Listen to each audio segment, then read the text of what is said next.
समय की वड्डी खबर आ रही है जिसने सब नूं हिला के रख दिता है। जी हाँ, लुधियाना तो एक बस जा रही सी जो हादसे का शिकार हो गई। बस की टक्कर एक ट्रक दे नाल हो जाती है ते टक्कर तो बाद बस दे परखच्चे उड़ जाते ने, बस चकनाचूर हो जाती है ते मौके ते ही 6 लोगों की मौत हो गई ते जबकि 22 लोग बुरी तरह जख्मी हुए ने। जी हाँ, इस समय की वड्डी खबर है कि लुधियाना तो रायबरेली एक बस जा रही सी ते रस्ते दे विच DCM ट्रक दे नाल इस बस की टक्कर हो जाती है। तां फिर जद टक्कर हुंदी है तां चीख चिहाड़ा मच जाता है।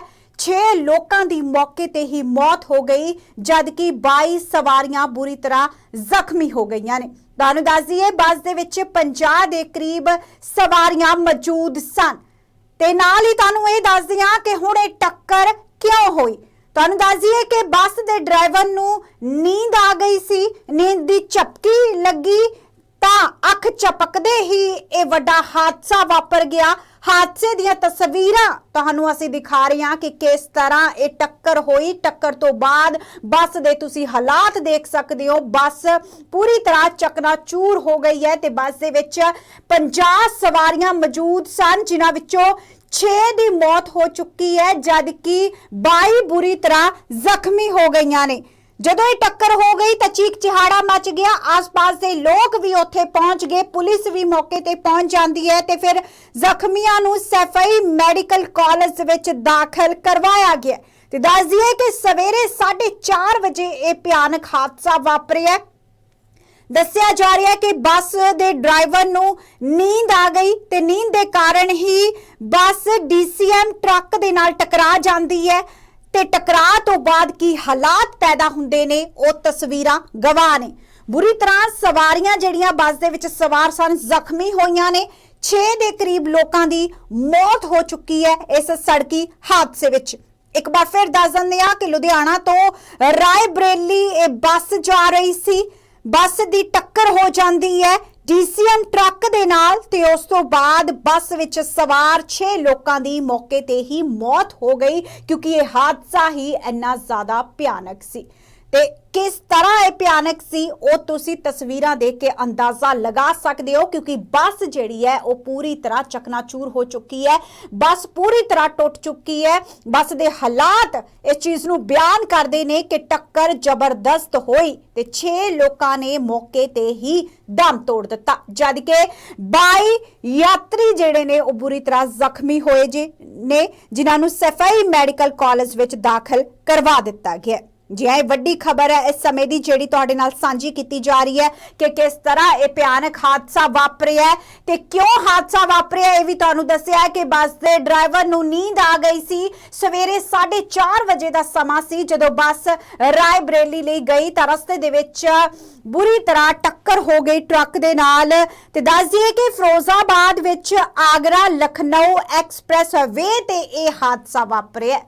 सवेरे 4:30 बजे का समा सी जदों ये हादसा वापरिया। ड्राइवर नूं नींद आ गई, एक झपकी लगी ते झपकी दे बाद की नुकसान होया कि खमियाजा यात्रियों नूं भुगतना पिया वो तुहाडे सामने है। बस बुरी तरह चकनाचूर हो चुकी है, बस बुरी तरह टुट चुकी है ते बस दे विच जो यात्री सवार सन दस्सिया जा रहा है कि 50 के करीब यात्री इस बस दे विच सवार सन जिन्हां विचों 6 लोगों की मौत हो चुकी है जबकि 22 यात्री बुरी तरह जख्मी होए ने जिन्हां नूं सैफई मैडिकल कॉलेज विच भर्ती करवाया गया। अक्सर ही कहा जाता है कि अगर तुसी वाहन चलाते हो तो सावधानी वरतनी बहुत जरूरी है ते आपां उन्हां ड्राइवरां दी भी गल करांगे अज क्योंकि ये नुकसान बहुत वड्डा हो गया है। ड्राइवर जो गड्डियां चलाउंदे ने उन्हां नूं पूरी प्रॉपर तरीके नाल नींद लैनी भी बहुत जरूरी है क्योंकि एक नींद दी झपकी ने तुसीं देख सकदे हो कि किस तरह वड्डा नुकसान कर दिता है। ड्राइवरां नूं भी असीं अपील करांगे कि अगर तुसीं देर सवेर कोई गड्डी लैके जांदे हो, बस लैके जांदे हो तो उस तो पहला अपनी नींद जिहड़ी है वो प्रॉपर तरीके नाल पूरी कर लई जावे, नहीं तां इस तरह दे हादसे जिहड़े ने वापर सकदे ने क्योंकि एक नींद दी झपकी ने तुसीं देख सकदे हो कि 6 घरां दीयां खुशियां जिहड़ियां ने उजाड़ दित्तियां ने। 6 घरां दीयां खुशियां गमां दे विच बदल चुकीआं ने क्योंकि उन्हां दे परिवारिक मैंबर जिहड़े ने इस दुनिया नूं अलविदा कह चुके ने सिर्फ एक ड्राइवर करके क्योंकि ड्राइवर नूं झपकी की नींदी आई ਤੇ ਉਸ ਤੋਂ ਬਾਅਦ ਤੁਸੀਂ ਦੇਖ ਸਕਦੇ ਹੋ ਕਿ ਕਿੰਨਾ ਵੱਡਾ ਇਹ ਹਾਦਸਾ ਵਾਪਰ ਗਿਆ। ਹਾਦਸੇ ਦੇ ਵਿੱਚ 6 ਲੋਕ ਆਪਣੀ ਜਾਨ ਗਵਾ ਚੁੱਕੇ ਨੇ। 22 ਦੇ ਕਰੀਬ ਯਾਤਰੀ ਜਿਹੜੇ ਨੇ ਬੁਰੀ ਤਰ੍ਹਾਂ ਜ਼ਖਮੀ ਹੋਏ ਨੇ। ਕਿਸੇ ਦੀ ਲੱਤ ਟੁੱਟ ਗਈ, ਕਿਸੇ ਦਾ ਸਿਰ ਫਟ ਗਿਆ, ਕਿਸੇ ਦੀ ਬਾਹ ਟੁੱਟ ਗਈ ਤੇ ਕਾਫੀ ਗੰਭੀਰ ਸੱਟਾਂ ਇਹਨਾਂ ਯਾਤਰੀਆਂ ਨੂੰ ਲੱਗੀਆਂ ਨੇ। ਪਰ ਆਸ-ਪਾਸ ਦੇ ਲੋਕਾਂ ਨੇ ਤੇ ਪੁਲਿਸ ਵੱਲੋਂ ਤੁਰੰਤ ਇਹਨਾਂ ਨੂੰ ਸੈਫਾਈ ਮੈਡੀਕਲ ਕਾਲਜ ਵਿੱਚ ਦਾਖਲ करवा दिता गया। ते आओ तुहानू हुण सुणाउंदे हां कि पुलिस वाले जिहड़े मौके ते उत्थे पहुंचे सन उन्हां वल्लों की कुछ कहा गया। देखिए, आज सुबह लगभग 4:30 बजे एक बस जो लुधियाना से चलकर रायबरेली जा रही थी, उसमें लगभग 45-50 पैसेंजर्स थे। वो आगरा से आगे आगरा लखनऊ एक्सप्रेसवे पे 61 किलोमीटर, जहां नगला खंगर थाना क्षेत्र लगता है, वहां पे एक डीसीएम से टकराकर और नीचे गिर गई। उसमें इस सूचना के बाद तत्काल हमारी आसपास के सभी थानों की फोर्स पहुंच गई। यूपीडा की जो रेस्क्यू टीम होती है, एम्बुलेंसेज वगैरह होते हैं, सारी व्यवस्था वहां पहुंच गई और वहां रेस्क्यू ऑपरेशन शुरू हो गया। सभी अधिकारी वहां मौके पर पहुंच गए और उसके बाद उसमें से 21 लोग जो इंजर्ड थे उनको तत्काल नज़दीक के अस्पताल में शिफ्ट कर दिया गया। उसमें से कोई अभी खतरे में नहीं है।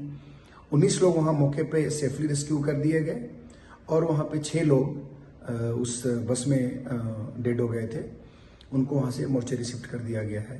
अन्य वैधानिक कार्रवाई की जा रही है। जो लोग वहाँ पे रेस्क्यूड हैं उनको एक बस अरेंज करके उनके गंतव्य तक रवाना किया गया है। बाकी सारी व्यवस्थाएं की जा रही है। देखिए, आज सुबह लगभग 4:30 बजे एक बस जो लुधियाना से चलकर रायबरेली जा रही थी, उसमें लगभग 45-50 पैसेंजर्स थे।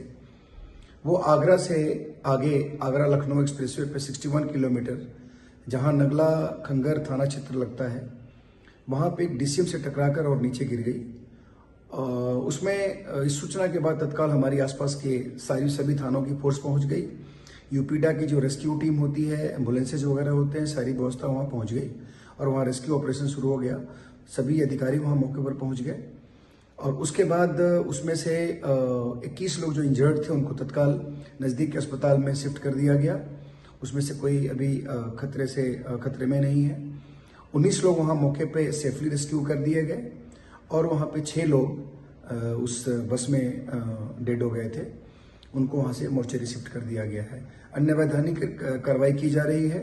जो लोग वहाँ पे रेस्क्यूड हैं उनको एक बस अरेंज करके उनके गंतव्य तक रवाना किया गया है। बाकी सारी व्यवस्थाएं की जा रही हैं।